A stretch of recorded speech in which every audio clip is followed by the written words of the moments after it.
welcome to Recommended Dosage. Recommended Dosage. Can we talk about how we met? Yes. Do you remember? Like how did you? Okay, how long have we been doing comedy together? Not this year. It wasn't this year. No. Maybe 16. That doesn't, no? I honestly don't. Because When was 4 years. When was Florida's Funniest? Oh, I'm the Pride Comedy Festival winner for 2016. So we met 2016 December, and then we did Florida's Funniest Female. Right. And April 2017. And then we just kind of, I guess our souls met. Did our souls meet or no? That's a probably lot. too much. Why you started comedy? Oh, and I hate that question because it's sad.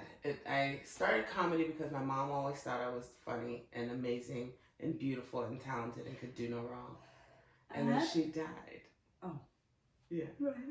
And I was like, I know she would. Yeah, I don't know. I feel bad when people ask me that because it's gonna get dark. And well, it's probably not what I don't need all of it. Just that well, was it good. really was because she died, and I felt like to do this in her honor, and I know she would be proud of me, and I know that she would be so excited to see me do something like that. It's funny though, because for me, it was a different type of death that got me into comedy. Having my son leave for college was the death of life as I had known it for so long. Right. So now I'm wondering if death, and by death I mean not actually somebody died, the end of something is what really kind of jolts us into change or something new, or I don't know. I think so. I Maybe. think maybe not necessarily the death or the end of something for everybody, but I do think in all the comics that I know, there's something that we've experienced that makes it seem like, well, getting on stage and bombing is not the worst thing. Right. I've been through something. Yeah.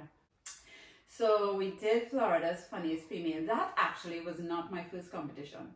I remember. What was your first one? I did Florida's Funniest at the Improv, and then Florida's Funniest Female was my second competition. And then you placed at that one. That was the one with Gina. Yes, Gina won. And now we're here. Now we're here. We started at the Florida's Funniest, and now we're here. And now we're here sitting on Trinidad and Tobago Drive. Right. But we're also here finally together as Florida's Funniest finalists. Which we competed last year. We competed so many times, and you beat me so many times, and finally I placed with you. So we're going to talk about you washing me clean at the recent Mad Robot Winter Comedy. I mean, we should, just you because did. it never happens to me. You did. Congrats. Thank you. No, but it felt good to win the Winter Comedy Festival just because I had brought no one there. Yeah. Because I tend to be very black and white like you in my job, but I try to do the opposite of everything I do at work here. Mm-hmm. So it's not for results for me here. It's I want to show up, I want to have fun, I want to make connections. And so I tend not to really get in my head about, am I going to win this or not? Not at all. I just have so much fun, basically, every time I don't know if it's so much for me about wanting to win.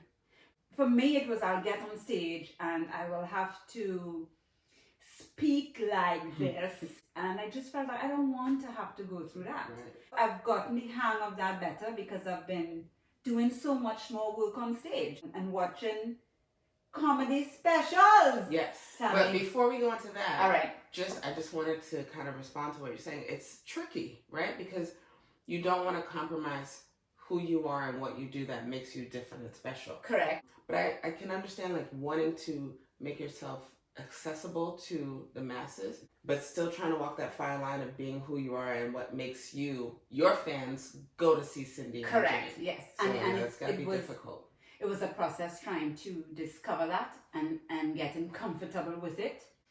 And what happens is the more you do it and the more people get familiar with your voice. And so that they get to see who you are, shying away from shows where I figure there's not going to be a Caribbean audience. I was not doing myself any justice. And so now I am open to anything, you know, and even the smaller shows. You had a show that you did the other day And I think you texted me and you were like, there's pit bulls here. Right.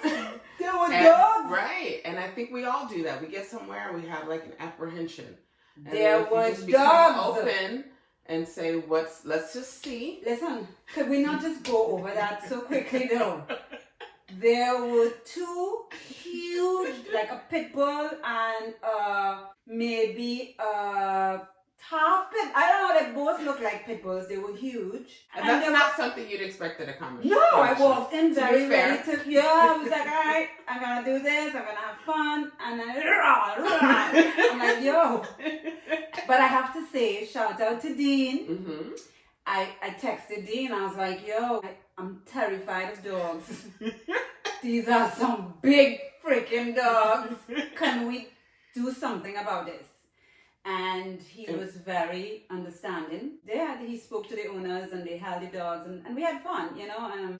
And that to me is a good metaphor of how I like to approach comedy. You know, we're doing this to have fun. And I know that you have a business and you produce shows. But I think ultimately still we have the same goal. You want to have fun and provide a place for people to smile and laugh. Correct. And so we can only do that if we maximize our exposure. Yeah.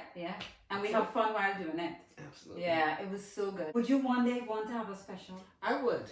What would you call it? You have a name for yours already? I have a few. Okay, let's hear them. I have a couple, not a few. I have, if anything. Yes. Yes, that's something very, very Trini. I want to, even though yes, that's your phrase, I want a little bit of credit for that, for bringing it to your attention that that's something that you say. Yeah. So I know it's your thing. Yeah, but I was like, why do you always say that? If anything, with no follow up. Right. Like if anything, like what? Right. And I was Call me if anything. What? I actually like recommended dosage. Yeah? For your comedy special? Yeah. And a red Trini gal. That's my least favorite for you. No, it's too on the nose, like just a description of yourself is the name of the special. I just had to throw it in.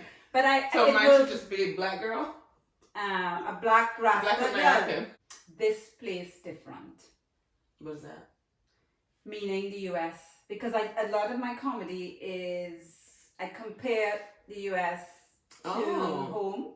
I like that. This place different. No, no, that's the thing with Trinidad. Trinidad. In the United States you would use it. We would say is. But in Trinidad we would just say, oh God, this place, and not this.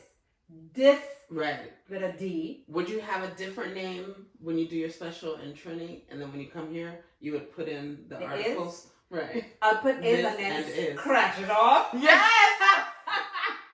So you haven't thought of a name if you had I feel like I have, and I feel like I'm on the spot. You know how that is. About hard pass. It is funny. It is good. I like hard pass because it sounds like something about to be intense, but then it's like pass. Yes. Hard pass. Do you have a favorite comedy special? When did John Mulaney's come out? That's old.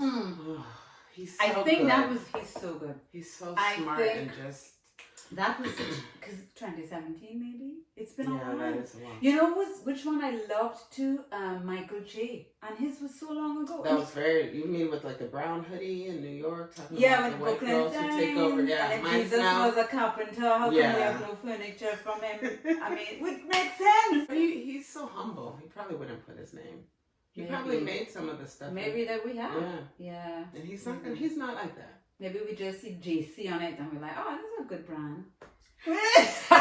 JC Penney. Is that all of his stuff? And of course it would only be for a penny. Of cheese on it.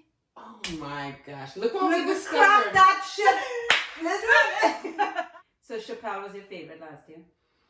I don't know why I can't think. I know I liked, what's the guy with all the toys that fell from the ceiling? Mike Birbiglia. Yeah, I love comics who are vulnerable and like for real. Yeah. Talk about all the stuff in their life that even sounds crazy. Like Birbiglia was talking about some crazy medical stuff that I never heard of. Right.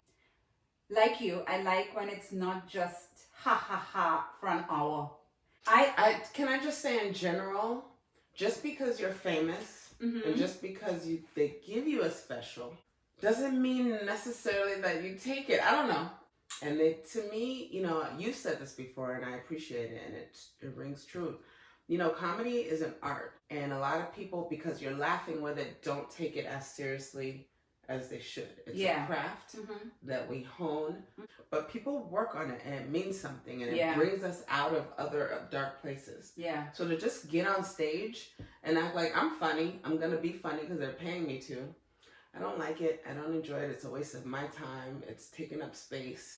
I don't like when people think it's, like you said, okay to just get on stage, one, and do someone else's work. I've never figured out where to even put that in my thought process, because the balls it takes. When you say balls, are you implying that it's mostly guys that do that? I meant the figurative balls. Okay.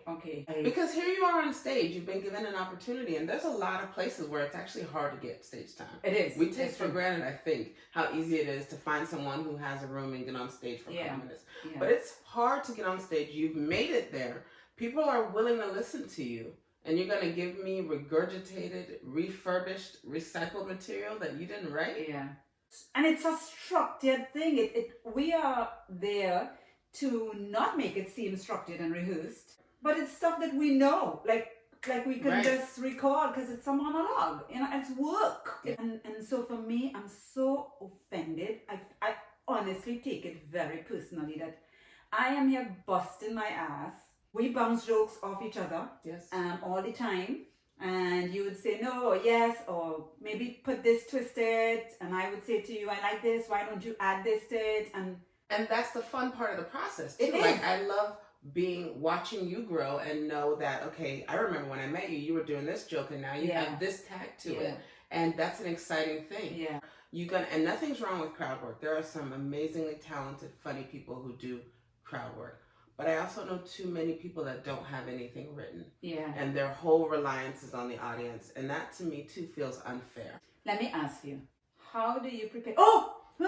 Sorry. No, what is it? Nothing. I need to leave? No. I auditioned for America's Got Talent. Tell me the whole thing of that, because you didn't even know that's what you were doing? No, I need to hear this whole story, because I don't think I really got it. What's the first thing? Like, tell me chronologically how this happens. So, Villain Theatre posted this flyer on Instagram, and on it said something about a showcase. And I thought, Monday night, I need to get on stage. I'll go. I got on stage and I did 2 minutes, just 2 minutes, kind of while I'm talking, processing what next. And like 11 p.m. I get this email.